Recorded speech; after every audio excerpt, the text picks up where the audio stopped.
Welcome to Unlock the Story. My name is Krystle, and I am so excited that you are here and joining with us on this special series, Books That Can Shape Us.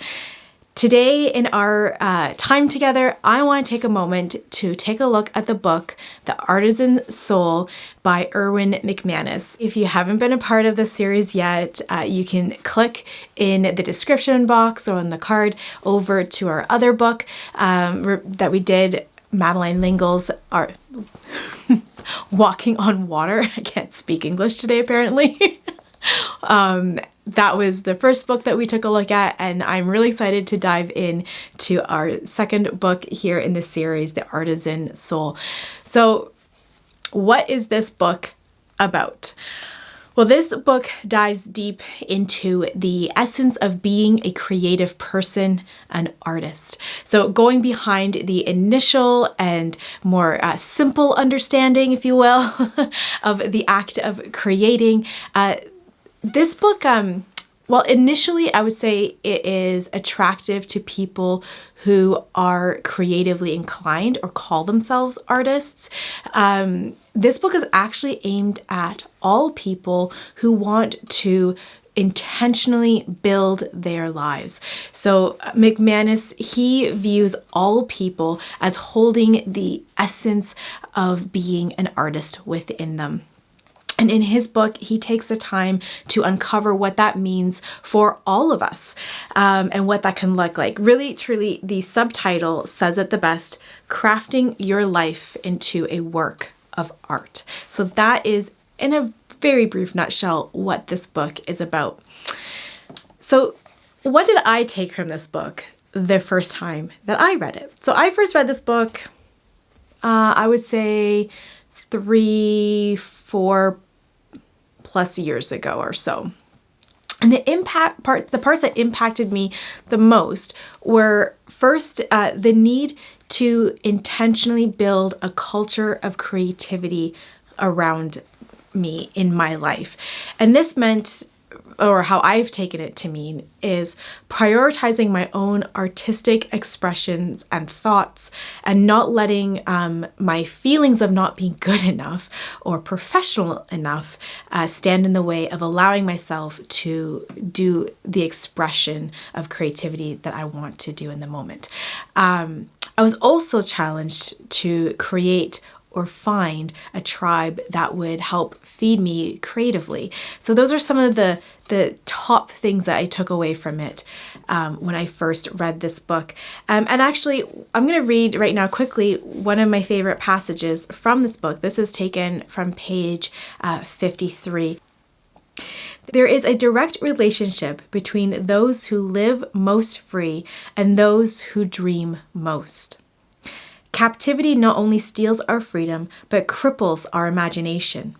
Slavery crushes the divine narrative within us and seeks to replace it with another narrative to convince us that we are less than those who hold us captive. When the captives were released, they were not only freed from their oppressors, but they were free to dream again. I think that's a perfect passage that kind of encapsulates this, what I was saying about what impacted me the most when I first read this book, which is, I'm free to express myself and I need to dream. The next kind of question is a little bit harder for me to answer because I want to be really honest with all of you. Again, with all of these books, I'm asking myself the same question when I do a Books That Can Shape Us episode. So this question will be familiar if you've seen the previous episode. Do I reach for this book? Why or why not? And I want to be honest. I thought I would reach for this book a lot. I'm a bit of a book nerd. I actually take some notes sometimes when I'm reading books. And one of my notes on this book was, I think I'm going to reach for this all the time. I don't. But that's not because it's not a good book or an important book in my life. In fact, I would say that my initial thoughts on this book were quite accurate. It has been truly foundational to me in how I organize and prioritize both my personal free time and work. So you may hear a bit of a running theme with this if you listened to my previous book on Madeline L'Ingles, where I said, the idea of feeding myself creatively. And like this goes really deep into that, into like why you need to honor yourself and your creative expressions. And so I believe the reason I don't currently reach for this book as much as I thought I would is because this book literally like came alongside me in where I was in my creative journey at that moment. And it gave clarity to thoughts I was already having. So it didn't, for me personally, it didn't greatly challenge my thoughts, but again, only because it was bringing clarity to the things I was already thinking and feeling and questioning. It cemented the concepts and ideas that were brewing in me after reading Madeline L'Ingles' book. That book introduced me to those topics and ideas, and like this one brought clarity and like a firmer ground to some of those same things. So I think that is why I don't reach for this book as much, purely because it did its job, maybe? I don't know if that's the right way of saying it. So what has been the long-term impact and takeaway for me now, thinking about this years down the road since I've read it? I would say that this goes back again to what I took from it when I first read it. And I truly have learned, I can't emphasize this enough. I'm going to try, but I can't. I have truly learned to prioritize my own artistic expressions and to let go of the feelings of not being good enough. Now, I don't want to say that in a way of like that I never struggle anymore, because I do from time to time struggle with feeling not good enough. However, I value my artistic expression. I value my personal creativity, which as a professional artist, I do make a distinction between personal creativity and professional creativity. I value my personal creativity so much, and I prioritize it in a way that I don't think I would have been able to do if it wasn't for reading in this book and having it help bring clarity to this topic in my personal life. Those of you that know me, those of you that have had conversations with me, you know that I consider myself a professional dabbler. I love trying out new things. I love sewing. I love knitting. I love crocheting, painting, and drawing. Like, I love to intentionally decorate the spaces around me in my home. And I love seeing things come together, and I love beauty being all around me, and flowers and gardening.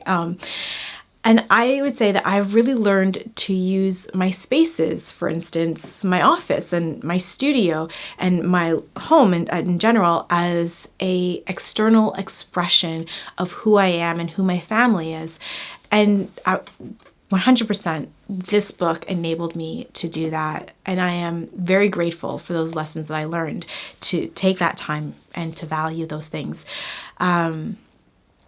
And I'm also really grateful that it challenged me to find my creative tribe. One of the most beautiful and difficult things, of course, is that you actually have to then find them and invite them in and then value their opinion. And so, like, honesty moment here, in my own personal life, I now love decorating my home intentionally. Part of my creative tribe is my husband, and that means I've had to learn to listen to him and to value his opinion and to learn how to have those creative discussions as to how do we want our home to feel, and how do we individually want to feel, how do we collectively want to feel, our guests to feel. So yeah, that's maybe some more stories for another day, but it's brought some wonderful conversations into my life, and that's just like one little example of finding my creative tribe. But yeah, I think it's an important one. It's probably one that hopefully a lot of us, or maybe not hopefully, but I think a lot of us can relate to those conversations with those that we live with, and learning to value their creative opinions and not just your own. So I would 100% totally recommend this book, The Artisan Soul. Again, like, not just if you are an artist, but if you are someone who wants to intentionally craft your life, that intentionally wants to be challenged in seeing and experiencing the beauty and creativity around you, around yourself, this book, I would totally pick it up and read it. So that's it for today's episode on Unlock the Story, books that can shape us. Please, if you enjoyed this video, give it a thumbs up. If you haven't yet subscribed, make sure to do so. Make sure to do so so that you don't miss out on any future episodes. And leave us a comment. If you have read this book before, or maybe you've read some of his other writings of Erwin McManus, I would love to hear about it. Shoot us a comment in the comment section down below, and we can keep the conversation going. Also, if you have not yet seen our first video in this series, click into the description box. The playlist will be linked there. I look forward to seeing you guys next time. Happy reading.